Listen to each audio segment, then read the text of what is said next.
La parole est maintenant Madame Colette Mélot pour le groupe Les Indépendants pour 5 minutes.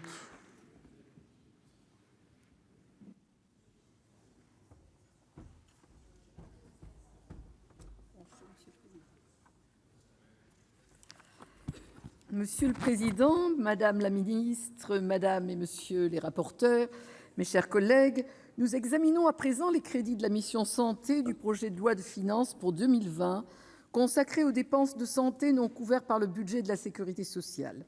Cette mission regroupe deux programmes. Le programme 183 concentre 82% des crédits. Il est essentiellement consacré au financement de l'aide médicale d'État pour un montant stable de 934,4 millions d'euros et au fonds d'indemnisation des victimes de l'amiante. Le programme 204 rassemble un peu moins de 18% des crédits de la mission, finançant les actions de prévention, de sécurité sanitaire et d'amélioration de l'offre et de la qualité des soins pris en charge par l'État. L'enveloppe globale pour 2020 s'élève à 1,144 milliard d'euros en crédits de paiement contre 1,422 milliard en 2019, soit une diminution de presque 20%, très inégalement répartie entre les deux programmes.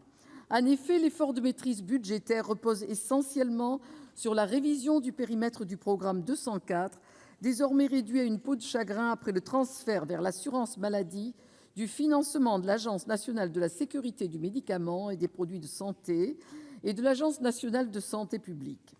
Les actions de ce programme ont connu une baisse de 69% de leurs crédits depuis 2013, tandis que les dépenses finançant l'AME connaissent une hausse de 27% sur la même période.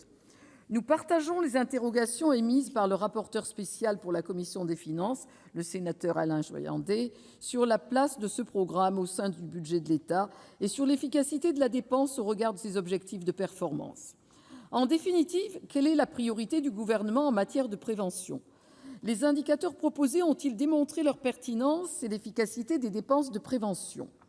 Le seul opérateur restant intégralement financé par cette mission est l'Institut national de lutte contre le cancer, dont les missions ont été élargies avec l'adoption de la loi du 8 mars 2019 visant à renforcer la prise en charge des cancers pédiatriques.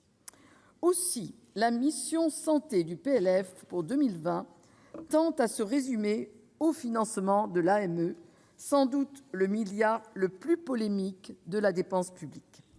Cette somme ne représente que 0,6% de la dépense publique de santé en France, mais notre pays est l'un des plus généreux en termes d'accès aux soins pour les étrangers en situation irrégulière. Le récent rapport de l'IGAS et de l'IGF sur l'aide médicale d'État confirme l'existence d'un tourisme sanitaire. Un quart des migrations irrégulières aurait une motivation d'ordre médical, telle que l'insuffisance rénale.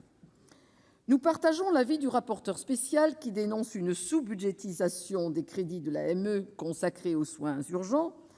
Afin de maîtriser la hausse tendancielle des prestations, le Gouvernement propose notamment d'instaurer un délai d'ancienneté, de réguler l'accès aux soins non urgents et de renforcer les contrôles au stade de l'instruction des demandes.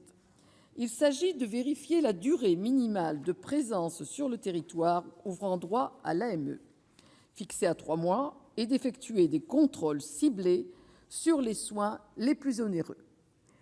La commission des finances souhaite aller plus loin en proposant d'instaurer un droit de timbre de 30 € et de remplacer le dispositif par une aide médicale d'urgence en restreignant le panier de soins afin d'harmoniser la couverture de soins offerte aux étrangers en situation irrégulière présents en France avec celle de nos partenaires européens tels que l'Espagne, le Danemark ou encore l'Allemagne.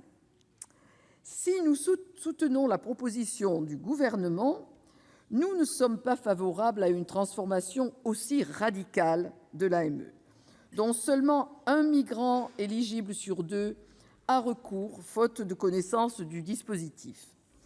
Durcir les conditions d'accès et la couverture de santé des migrants risque d'aggraver l'état de santé de cette population déjà précaire et risque de reporter la charge des soins sur les hôpitaux.